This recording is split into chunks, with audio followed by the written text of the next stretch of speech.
Friends, this is Deepak Rishi sir और स्वागत करते हैं अपने क्यूट से चैनल फिजिक्स फीलर्स में।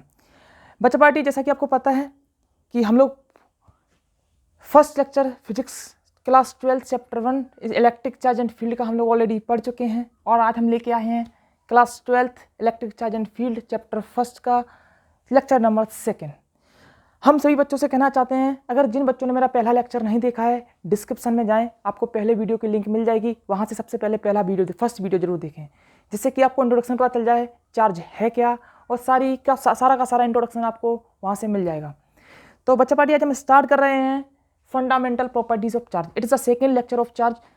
बेटा, इसको थोड़ा समझते हैं। ये second lecture of this chapter, ये सेकेंड लेक्चर है इस चैप्टर का, तो आप सभी थोड़ा ध्यान से समझेंगे और कॉन्सेप्ट को ध्यान रखेंगे। मैं गारंटी दे रहा हूँ इस बात की, मैं कल भी कहा था, मैं रिस्पॉन्सिबिलिटी ले रहा हूँ इस बात की कि आपको 100% समझ में आएगा। ओके, तो बच्चा पार्टी एक एक करके स्टार्ट करते हैं, जो कि आपको 3 प्रॉपर्टीज यहाँ दिख रही हैं: additive property of charge, conservation of charge and quantization of charge. यहाँ पे आपको 3 properties, fundamental properties of charge दिख रही हैं, जैसा कि आपको पता है। अब बच्चा पार्टी थोड़ा सा देखते हैं, एक एक करके सारी प्रॉपर्टीज को डीप में चलते हैं और समझते हैं। ओके, डीप में चलते हैं और इसको समझने की कोशिश करते हैं। ओके, पहली प्रॉपर्टी, फर्स्ट प्रॉपर्टी आपकी है additive property of charge. Okay, additive property of charge का मतलब क्या, थोड़ा समझाते हैं, ध्यान से समझना, कोशिश करना है समझने की। Okay, additive property of charge. Okay, additive property of charge का मतलब थोड़ा समझ, इसको हम समझा सके, इसको फील दिला सके, थोड़ा एक एग्जाम्पल से कोशिश कर रहे हैं आपको दिलाने की। बेटा, जैसे मान लो मेरे पास कोई एक ऑब्जेक्ट है, ओके, और ये कोई ऑब्जेक्ट है, मैंने मान लिया कोई ऑब्जेक्ट है, ओके, और मैंने मान लिया ये ऑब्जेक्ट अभी न्यूट्रल है। आप समझते हैं ना न्यूट्रल क्या होता है, कि न्यूट्रल वो ऑब्जेक्ट होता है जिस पर कोई चार्ज नहीं होता है। ओके, जिस पर कोई चार्ज नहीं होता, that is known as the neutral. Okay, अब ये न्यूट्रल है, आपने क्या किया कि मैंने इस पर कुछ चार्ज दे दिया। ओके, मैंने इस पर मान लो 1 माइक्रोकूलम चार्ज दे दिया। माइक्रोकूलम, म्यूसी का मतलब है माइक्रोकूलम। ओके, मैंने इसको 1 म्यूसी चार्ज दे दिया। अब बच्चा पार्टी, इस पर नेट चार्ज कितना हो जाएगा, इस पर नेट चार्ज हो जाएगा 1 माइक्रोकूलम, क्योंकि पहले 0 था, आपने इसको +1 म्यूसी दे दिया। ओके, अब इस पर नेट चार्ज कितना हो गया, इस पर नेट चार्ज हो गया +1 म्यूसी। मान लो इस पर 1 म्यूसी तो है, मैंने +2 म्यूसी और दे दिया।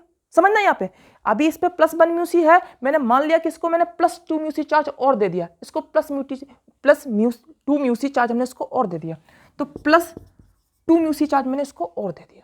जब मैंने +2 म्यूसी चार्ज इसको दे दिया, तो अब इस पे नेट चार्ज कितना हो गया, तो अब इस पे नेट चार्ज हो गया +2 mu C +1 mu C equals to 3 mu C. Okay, समझ में आ रहा है ना, क्लियर हो रहा है ना।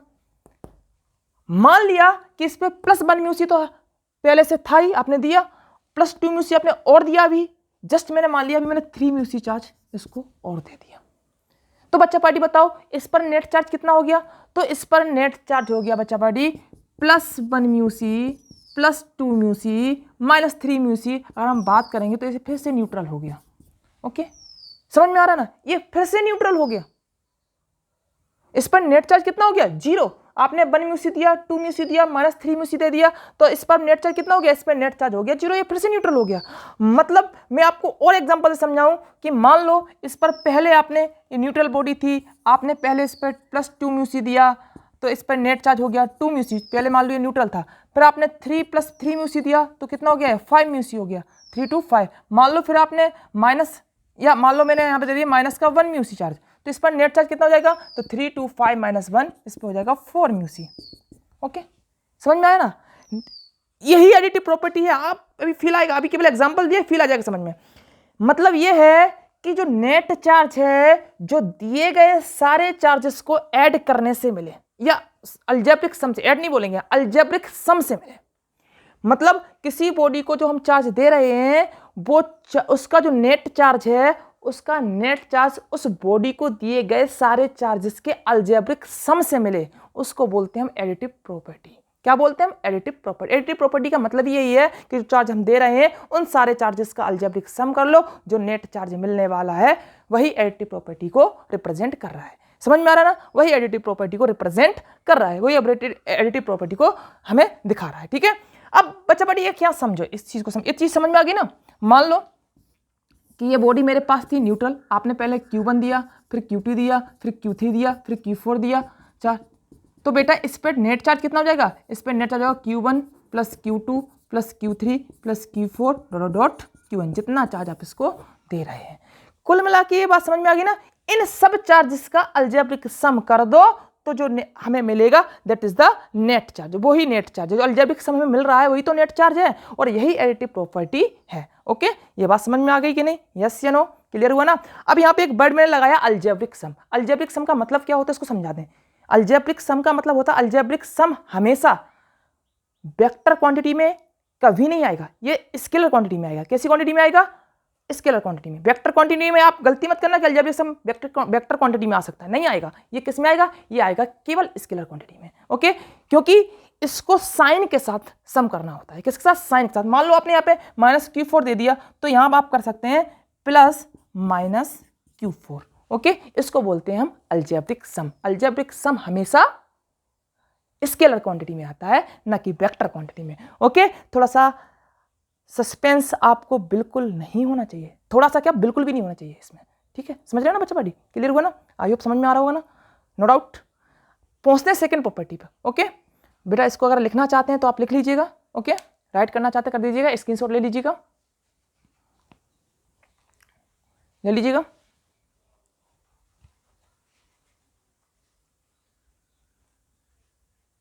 हाँ तो ले लिए बेटा। क्लियर हुआ ना? कोई दिक्कत, कोई समस्या, कोई डाउट बेटा? समझ में आ गया ना? अब बेटा बात करते हैं हम कंजर्वेशन ऑफ चार्ज की। किसकी बात करते हैं बेटा हम? Conservation of charge.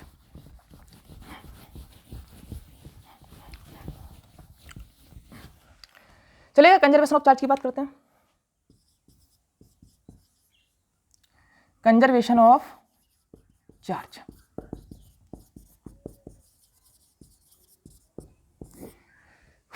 Conservation of charge, sir ये तो पढ़ा है हमने। कंजर्वेशन ऑफ चार्ज तो हम जानते हैं सर, क्या पढ़ा रहे हैं फालतू में यार? ये सब पता है सर, छोटी छोटी चीजें मत पढ़ाओ यार। कि सर जानते हैं हम इसको, कंजर्वेशन ऑफ चार्ज जानते हो? हाँ जानते हैं। क्या होता है conservation of charge? Conservation of charge होता है कि ना तो चार्ज क्रिएट किया जा सकता है, ना ही चार्ज डिस्ट्रॉय किया जा सकता है। यही तो होता है। ले ले ले ले, यही पढ़ा है ना कि ना चार्ज क्रिएट हो सकता है, ना ही चार्ज डिस्ट्रॉय हो सकता है। ये तो पढ़ा है ना कंजर्वेशन ऑफ चार्ज के बारे में। बच्चा पार्टी, सबसे पहली बात जो आप पढ़ रहे हो ना, हाँ यहाँ फिजिक्स में मैंने पहले बता दिया कि फील दूंगा, फील जो बोलूंगा 100% बोलूंगा। ये जो पढ़ रहे हो ना कि चार्ज क्रिएट नहीं किया जा सकता, चार्ज डिस्ट्रॉय नहीं किया जा सकता, बेटा चार्ज क्रिएट भी किया जा सकता है, चार्ज डिस्ट्रॉयड भी किया जा सकता है। कैसे? अभी समझाएंगे इसको देखो यार, समझाएंगे इसको यार, समझो। देखो कंजर्वेशन ऑफ चार्ज का मतलब क्या होता है, थोड़ा हम क्लियर करवाते हैं। ठीक है, देखो जैसे मैंने मान लिया मेरे पास कोई एक आइसोलेटेड सिस्टम है। कौन सा बच्चा party? Isolated system. Isolated system class 11th के बच्चे समझ रहे होंगे अच्छी तरीके से, नहीं समझ में आएगा मैं भी क्लियर कर दूंगा। मैंने मान लिया मेरे पास कोई एक आइसोलेटेड सिस्टम है और इस सिस्टम में कोई दो ऑब्जेक्ट है। ओके, जिन पे मान लिया एक पे +2 μc है, एक पे +3 μc है। ओके, समझना चाहिए किसे? फील ना आए तो बात करना, फील आना चाहिए, बस फील आना चाहिए, फील आना चाहिए। इस चैनल का नाम है फिजिक्स फीलर्स। मजा आना चाहिए, इंटरेस्ट आना चाहिए। बेटा ये आइसोलेटेड सिस्टम है। बेटा अगर मैं बात करूं आइसोलेटेड सिस्टम की तो क्या है आइसोलेटेड सिस्टम? आइसोलेटेड सिस्टम का मतलब ये होता है कि जो अंदर के ऑब्जेक्ट्स हैं इनका इंटरेक्शन बाहर के किसी ऑब्जेक्ट से नहीं होना चाहिए, और बाहर के किसी ऑब्जेक्ट का इंटरेक्शन अंदर के ऑब्जेक्ट से नहीं होना चाहिए। इनसे हो सकता है इंटरेक्शन, इसका इससे हो सकता है इंटरेक्शन, बट इन दोनों ऑब्जेक्ट्स का किसी बाहर के ऑब्जेक्ट से इंटरेक्शन नहीं होना चाहिए, और बाहर के ऑब्जेक्ट्स का अंदर के ऑब्जेक्ट से इंटरेक्शन नहीं होना चाहिए। इसको बोलते हैं हम आइसोलेटेड सिस्टम। समझ में आ रहा है ना? क्लियर हो रहा है ना? कमेंट करके बताएं। ओके, अब बच्चा पार्टी थोड़ा समझेंगे यहां पे। ठीक है, ये +2 μc, ये +3 μc। बच्चा पार्टी आपने +2 μc चार्ज से कुछ चार्ज, मान लो +1 μc चार्ज इसको दे दिया। अभी इसको एक बात समझो, अभी इसका हम बताओ इस सिस्टम का नेट चार्ज कितना है, तो आप कहोगे sir 3 to 5 μc। Very good, +5 μc। अगर आपने यहां से +1 μc चार्ज इसको दे दिया, किस वाले को? इसको दे दिया, इस इधर से, तो बेटा 2 μc वाले के पास कितना बचा? +1 μc। ओके, और जो 3 μc वाला था इसके पास कितना आ गया? 4 म्यू सी, क्योंकि आपने इधर से एक कम कर दिया और इस पर एक बढ़ा दिया। तो अभी भी हम नेट चार्ज की बात करें तो अभी भी नेट चार्ज कितना है, 5 म्यू सी। ओके, है कि नहीं है? मतलब कंजर्वेशन ऑफ चार्ज का मतलब यह है कि जब किसी आइसोलेटेड सिस्टम में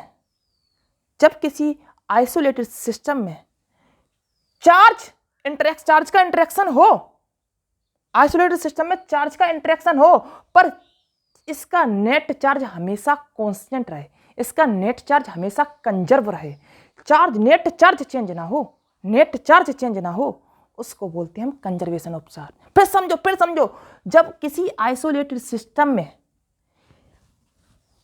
किसी ऑब्जेक्ट के चार्ज का इंटरेक्शन हो बट इनका नेट चार्ज कभी चेंज ना हो, इनके नेट चार्ज में कोई चेंजमेंट ना आए, इनका नेट चार्ज हमेशा कंजर्व रहे, इनका नेट चार्ज हमेशा कांस्टेंट रहे, इसको बोलते हैं हम कंजर्वेशन ऑफ चार्ज। किसमें? आइसोलेटेड सिस्टम में। अब सर वो कहानी बताओ, जो तो आपने फील दी, आप वो कहानी बताओ जो आप बता रहे थे कि चार्ज क्रिएट नहीं किया जा सकता, चार्ज डिस्ट्रॉय नहीं किया जा सकता, आप कह रहे थे किया जा सकता है। हाँ, चार्ज क्रिएट भी किया जा सकता है, डिस्ट्रॉयड भी किया जा सकता है, बट एक बात याद रखना कि चार्ज के ना तो क्रिएट होने पर सिस्टम पे कोई फर्क पड़ता है, ना चार्ज के डिस्ट्रॉयड होने पर सिस्टम पे कोई फर्क पड़ता है। फिर समझो इसको कि चार्ज के क्रिएट होने पर सिस्टम पे कोई फर्क नहीं पड़ता, चार्ज के डिस्ट्रॉयड होने पर भी सिस्टम पे कोई फर्क नहीं पड़ता। कैसे समझाएंगे, थोड़ा समझो। इतना फील आ गया कि किसी आइसोलेटेड सिस्टम में चार्ज के इंटरेक्शन होने पर उसका नेट चार्ज हमेशा कांस्टेंट रहे, वो है conservation of charge, net charge change ना हो। ओके, अगर मान लो, थोड़ा समझा, इस बात को मैं क्लियर करता हूं थोड़ी देर में बेटा। Okay, sure. जैसे ये मेरे पास कोई सिस्टम है, आइसोलेटेड सिस्टम। ओके, मान लो मेरे पास कोई सिस्टम है, इसमें कोई दो ऑब्जेक्ट्स हैं, इस पर +1 म्यू सी, इस पर +2 म्यू सी। ओके, इसने अपना 1 म्यू सी चार्ज इसको दे दिया। कितना दे दिया? 1 म्यू सी चार्ज इसको दे दिया। तो बेटा इस पर 2 हो जाएगा, इस पर 1 हो जाएगा। अभी इसका नेट चार्ज 3 म्यू सी और तब भी इसका नेट चार्ज +3 म्यू सी ही रहेगा, क्योंकि एक इधर से इधर चला जाएगा। ओके, समझ में आया ना?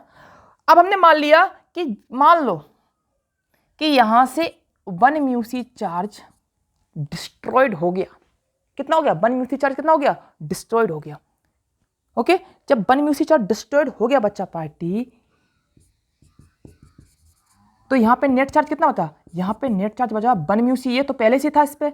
अब 2 म्यू सी चार्ज से 1 म्यू सी चार्ज डिस्ट्रॉयड हो गया, तो 1 म्यू सी इसके पास बचा, क्योंकि 1 म्यू सी तो इसने अपना डिस्ट्रॉयड कर दिया। तो नेट चार्ज कितना बचा? नेट चार्ज बचा +2 म्यू सी। नेट चार्ज कितना बचा? 1 डिस्ट्रॉयड हो गया, 1 इसका 2 म्यू सी। क्या अभी भी नेट चार्ज कंजर्व्ड है? क्या अभी भी नेट चार्ज कंजर्व्ड है? बताओ, क्या अभी भी नेट चार्ज कंजर्व्ड है? पहले इसका +3 म्यू सी था पूरे सिस्टम का, अब पूरे सिस्टम का 2 म्यू सी है, क्योंकि 1 म्यू सी इसने अपना डिस्ट्रॉयड कर दिया। तो क्या नेट चार्ज कंजर्व्ड है?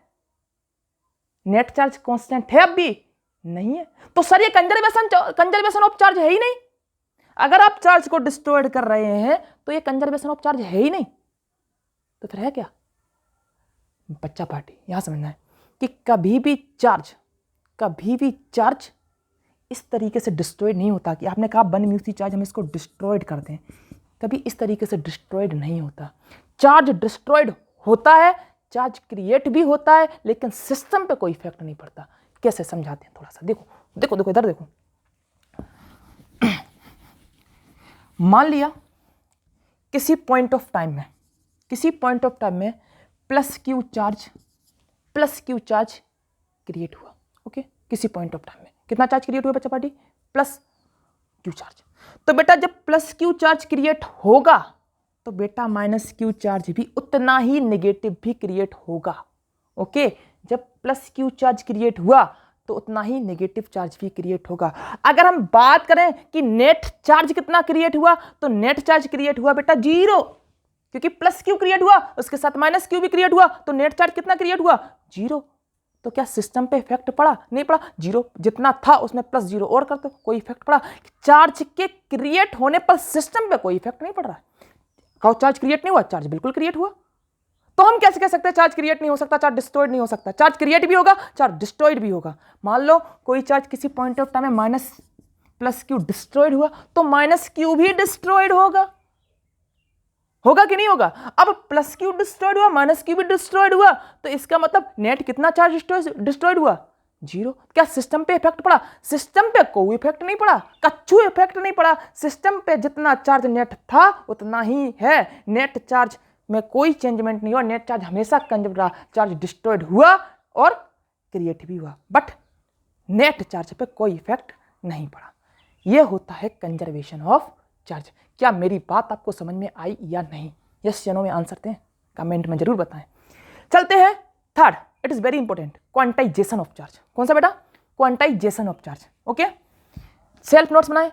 बच्चा वही ब्रिलियंट है, बच्चा वही होशियार है जो सेल्फ नोट्स बनाने की कोशिश कर रहा है। बेटा यहाँ से समझिए और सेल्फ नोट्स अपने खुद बनाने की कोशिश करिए। फिर भी आपको पीडीएफ में नोट्स मिल जाएंगे, थोड़े दिनों में आपको नोट्स नीचे लिंक में आपको अपडेट कर दी जाएगी डिस्क्रिप्शन में, वहाँ से आप नोट्स ले सकते हैं। ओके, बट अभी नोट्स अवेलेबल नहीं है, थोड़े दिनों में नोट्स की भी व्यवस्था कर दी जाएगी। ओके, चलिएगा थर्ड पॉइंट पे चलते हैं, quantization of charge. Okay, third है बेटा quantization of charge. It is very important. Okay, समझने की कोशिश करना, ये फील ही नहीं आता इसका क्वांटाइजेशन का मतलब क्या है। ओके, समझाते क्या होता है। ठीक है, क्वांटाइजेशन का मतलब क्या होता है? जैसे देखो, हमारा जो यूनिवर्स है बहुत सारे ऑब्जेक्ट से मिलकर बना है। हमारा जो यूनिवर्स है बहुत सारे ऑब्जेक्ट से मिलकर बना है। और बहुत सारे ऑब्जेक्ट्स किससे मिलके बने हैं? बहुत सारे ऑब्जेक्ट्स मिलके बने हैं मॉलिक्यूल्स से। और बहुत सारे मॉलिक्यूल्स किससे मिलके बने हैं? एटम से। और एटम किससे मिलके बना है? Proton, electron and neutron. पता है, बेस आना चाहिए आपको। और पता है प्रोटॉन पर चार्ज कितना होता है? Plus 1.6 multi 10⁻19 coulomb. इलेक्ट्रॉन पर चार्ज माइनस 1.6 मल्टी 10⁻19 कूलम। और न्यूट्रॉन पर charge 0। It is neutral, you know. Okay, सभी को पता है न्यूट्रल होता है। अच्छा एक बात बताओ, थोड़ा समझाते हैं, क्वांटाइजेशन का मतलब समझाएंगे। बिल्कुल बिल्कुल 100% फील आ जाएगा बच्चा पार्टी, 100% फील आ जाएगा, गारंटी है मेरी। बस ध्यान दें यहाँ पे। ओके, जैसे मेरे पास कोई ऑक्सीजन एटम है। कौन सा बेटा? Oxygen atom. ओके, कौन सा एटम है मेरे पास? Oxygen atom. आपको पता है कि इसमें कितने प्रोटॉन होते हैं? +8 ई का मतलब होता है एलिमेंट्री चार्ज। एलिमेंट्री चार्ज क्या होता है पता है आपको सभी को? नहीं पता तो सुन लो। एलिमेंट्री चार्ज होता है वो चार्ज जो इलेक्ट्रॉन और प्रोटॉन पर होता है, उसको बोलते हैं हम एलिमेंट्री चार्ज। तो पता है इस पर कितने प्रोटॉन होते हैं? Number of proton oxygen atom में कितने होते हैं? 8 प्रोटॉन होते हैं, पता आपको? और बेटा इसमें इलेक्ट्रॉन कितने होते हैं? इसमें इलेक्ट्रॉन होते हैं 8। पता होना चाहिए, जितने नंबर ऑफ प्रोटॉन होंगे उतने ही नंबर ऑफ इलेक्ट्रॉन होंगे। क्या अभी ये चार्ज इसके हम नेट चार्ज की बात करें तो बताओ इस पर नेट चार्ज कितना है भाई? इस पर नेट चार्ज कितना है? ऑक्सीजन मॉलिक्यूल पर अभी ऑक्सीजन एटम पर भी कितना नेट चार्ज है? तो आप कहेंगे सर 0। बिल्कुल सही बात है। कितना नेट चार्ज है? 0 + 80 - 80, 0 हो गया नेट चार्ज इस पर। ओके, हमने कहा मैं इसको चार्ज अप करना है। इसको क्या करना है? इसको चार्ज अप करना है। तो चार्ज अप कैसे करेंगे आप? मैंने मान लिया कहीं से एक इलेक्ट्रॉन इसको दे दिया, एक इलेक्ट्रॉन इसको दे दिया। जब हमने इसको एक इलेक्ट्रॉन दे दिया तो बताओ बच्चा पार्टी इसके पास कितने इलेक्ट्रॉन हो गए? इसके पास हो गए 9 इलेक्ट्रॉन। 8 थे, आपने एक और दे दिया इसको, 9 इलेक्ट्रॉन हो गए। बट नेट चार्ज कितना हो गया? इस पर नेट चार्ज हो गया +80 - 9e, इस पर हो गया -1e। समझ में आ रहा ना कि आपने एक इलेक्ट्रॉन दिया तो ये चार्ज हुआ -1 इलेक्ट्रॉन। ओके, मान लो आपने इधर से एक इलेक्ट्रॉन ले लिया, एक इलेक्ट्रॉन निकाल दिया। जब एक इलेक्ट्रॉन आपने यहां से निकाला तो इस पर चार्ज कितना बचा? इस पर कितने इलेक्ट्रॉन्स बचे? इस पर इलेक्ट्रॉन्स बचे पहले 80 थे, एक आपने निकाल लिया तो कितने बचे? -7e बचे ना, -7e।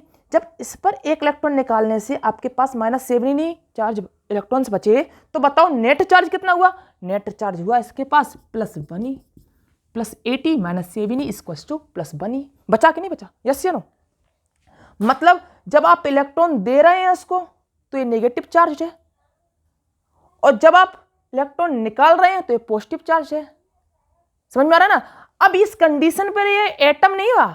जब आपने इसको चार्ज कर दिया अब ये एटम नहीं है। जब नेट चार्ज आपका नेगेटिव में है तो ये नेगेटिव आयन बन जाएगा, जब नेट चार्ज आपका पॉजिटिव है तो ये पॉजिटिव आयन बन जाएगा। ओके, अब इसको एटम नहीं बोल सकते, जैसे इसको हम चार्ज कर दें तो फिर इसको एटम नहीं बोलेंगे, इसको बोलेंगे आयन। क्या बोलेंगे इसको? आयन, केमिस्ट्री पढ़ी है ना, समझ रहे हो ना, इसको बोलेंगे आयन। अब इसके पास अगर नेगेटिव चार्ज है तो नेगेटिव आयन, पॉजिटिव चार्ज है तो पॉजिटिव आयन। ओके, ये चीज मैं क्यों समझा रहा हूं भी समझ में आ जाएगा आपको क्लियर करके, ठीक है। तो ये चीज क्लियर हुई आपको? यस या नो में आंसर दें, समझ में आ रहा है ना बच्चा पार्टी, क्लियर हो रहा है ना। देखो इधर, अब थोड़ी सी कहानी समझाने की कोशिश करते, एक फील करते क्वांटाइजेशन का मतलब क्या है। ओके, हम आपको यह समझाना चाह रहे हैं कि किसी एटम में, मान लो मेरे पास कोई एक ऑब्जेक्ट है, इसमें आपने मान लो एक इलेक्ट्रॉन दे दिया, तो ये कितना चार्ज हो जाएगा? -1 ही। भैया एक इलेक्ट्रॉन देने पर -1 ही, 2 इलेक्ट्रॉन देने पर कितना हो जाएगा? 2 इलेक्ट्रॉन्स देने पर कितना हो जाएगा? ये -2e। 3 इलेक्ट्रॉन्स देने पर कितना हो जाएगा? ये -3। ओके, एक इलेक्ट्रॉन निकालने से, न्यूट्रल था पहले, एक इलेक्ट्रॉन आपने निकाल दिया तो ये कितना हो जाएगा? +1e। 2 इलेक्ट्रॉन्स निकाले आपने तो 2e, 3 इलेक्ट्रॉन्स निकाले तो -3। मैं ये कह रहा हूं कि ये एक इलेक्ट्रॉन्स निकालने पर आपका ये +1 ही हो जाता है, इस पर नेट चार्ज +1 ही हो जाता है। 2 इलेक्ट्रॉन निकालने पर इस पर नेट चार्ज +2 ही हो जाता है। 3 इलेक्ट्रॉन्स निकालने पर इस पर नेट चार्ज +3 हो जाता है। मतलब अब यहां समझना है क्वांटाइजेशन का मतलब, ठीक है। मिनिमम पॉसिबल चार्ज इस पर कितना होगा और पॉसिबल चार्ज कितना हम निकाल सकते हैं और कितना दे सकते हैं। क्या हम समझना अच्छे से, क्या हम यहां पे 2.6 इलेक्ट्रॉन इसको दे सकते हैं? क्या हम इससे 2.6 इलेक्ट्रॉन निकाल सकते हैं? नहीं निकाल सकते। क्या हम 9.7 इलेक्ट्रॉन निकाल सकते हैं यहां से? क्या हम 9.7 इलेक्ट्रॉन इसको दे सकते हैं? हम पॉसिबल चार्ज कितना दे सकते हैं? हम पॉसिबल चार्ज दे सकते हैं 0, जब न्यूट्रल रहेगा हम पॉसिबल चार्ज दे सकते हैं, समझना अच्छे से, +1e, +2e, +3e डॉट शॉन। हम पॉजिटिव चार्ज निकाल सकते, समझना, पॉजिटिव चार्ज दे सकते हैं। आपका भाई चार्ज आप निकालेंगे, जब आप चार्ज निकालेंगे तो +1e, +2e, +3, जब आप देंगे तो -1e, -2e, -3। आप पॉसिबल चार्ज इतना हो सकता है इस पर। ओके, क्लियर हुआ ना? +2, 3, -2e, -1e, मतलब जब चार्ज आप निकाल रहे हैं तो इतना हो सकता है +1e, +2e, +3। जब चार्ज दे रहे हैं तो -3, -2e, -में इतना चार्ज दे सकते हैं, इतना चार्ज निकाल सकते हैं। ओके, अब कहानी यहाँ पे थोड़ी ये है कि इसको जनरल टर्म में हम कैसे लिखेंगे? इसको हम जनरल टर्म में लिखेंगे इस तरीके से, पॉसिबल चार्ज हो जाएगा Ne। मतलब आप मान लो एक चार्ज दे रहे हैं, एक चार्ज आप इसको दे रहे हैं, एक इलेक्ट्रॉन सॉरी इसको दे रहे हैं, तो पॉसिबल चार्ज इस पर चार्ज नेट चार्ज कितना बचेगा? इस पर नेट चार्ज बचेगा n। आप एक इलेक्ट्रॉन दे रहे हैं इसको, भाई आपने कितना दिया? एक एलिमेंट्री चार्ज, ओके दिया ना, 1 इलेक्ट्रॉन्स दिया, तो इस पर पॉजिटिव चार्ज कितना हो जाएगा? Q=Ne। अब n इंटीजर हो सकता है, 1, 2, 3, 4, 5, 6 जो भी हो। ओके, समझ में आ रहा है ना? तो इसको हम इस तरीके से लिख सकते हैं, Q +-Ne।